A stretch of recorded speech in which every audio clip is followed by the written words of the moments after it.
વડોદરા શહેરના મકરપુરા વિસ્તારમાં આવેલી સોસાયટીમાંથી પૂરપાટ દોડતી સ્કૂલ વાનમાંથી કેટલાક વિદ્યાર્થીઓ રોડ પર પટકાયા હતા. આ ઘટના નજીકના સીસીટીવીમાં કેદ પણ થઈ ગઈ હતી. ત્યારે ઘટનાના 2 દિવસ બાદ સફાળા જાગેલી પોલીસે વાન ચાલકની ધરપકડ કરી હતી.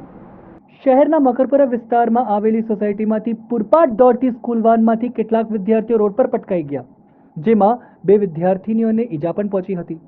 હવે આ ઘટના નજીકના સીસીટીવીમાં કેદ પણ થઈ ગઈ, જેથી હવે ઘટનાના 2 દિવસ બાદ હરકતમાં આવેલી પોલીસે વાન ચાલકની ધરપકડ કરી હતી.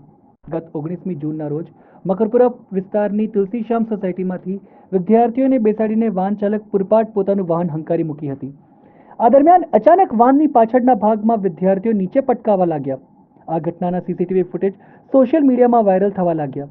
સદનસીબે વાન સોસાયટીમાંથી પસાર થવા દરમિયાન વિદ્યાર્થીઓ નીચે પટકાયા હોવાથી મોટી દુર્ઘટના ટળી હતી. આમ છતાં પણ ન્યૂ એરા સ્કૂલની મનાલી અને કેશવી નામની વિદ્યાર્થીનીઓ ઇજાગ્રસ્ત થઈ હતી. બીજી તરફ આ ઘટનાના 2 દિવસ બાદ સફાળા જાગેલી વડોદરા પોલીસે તપાસ હાથ ધરીને ન્યૂ એરા સ્કૂલના કેમ્પસમાંથી પ્રતીક પડિયાર નામના વાન ચાલકની અટકાયત કરી. આ મામલે પોલીસ દ્વારા સ્કૂલ વાનના ચાલકનું લાયસન્સ સસ્પેન્ડ કરીને કાર્યવાહી કરવામાં આવશે તેવી જાણ કરી હતી. ઉલ્લેખનીય છે કે વડોદરા શહેરની સૌથી વધુ શાળામાં ચાલતી સ્કૂલમાં રિક્ષાઓના ટ્રાફિક પોલીસના મોટા પ્રમાણમાં હપ્તા ચાલે છે, જેના કારણે આરટીઓની 5 સીટર ગાડીમાંથી 5 થી વધુના બેસાડવાની મંજૂરી હોવા છતાં પણ 10 થી 12 વિદ્યાર્થીઓ સ્કૂલ વાહનના સંચાલકો બિંદાસ બેસાડે છે, જેમાં પોલીસ ચૂપચાપ દરરોજે મુખ્ય માર્ગો પરથી મોટી સંખ્યામાં દોડી આવી ગાડીઓને આંખો દેખે પણ કોઈ કાર્યવાહી નથી કરતી. જ્યારે આવી કોઈ ઘટના બને છે તો નામ માત્રની જ કામગીરી કરીને પોલીસ જનતાને ખુશ કરે છે અને સંતોષ માને છે.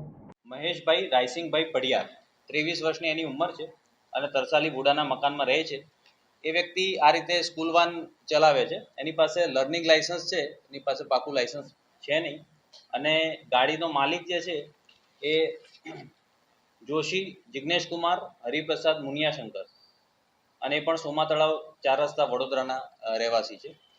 તો આમના વિરુદ્ધ હાલ ફરિયાદ ડ્રાફ્ટ કરવાનું ચાલુ છે. આઈપીસી કલમ 279 અને 336 અને એમવી એક્ટની સંબંધિત કલમો જે છે એના મુજબ ગુનો નોંધવાની કાર્યવાહી ચાલુ છે.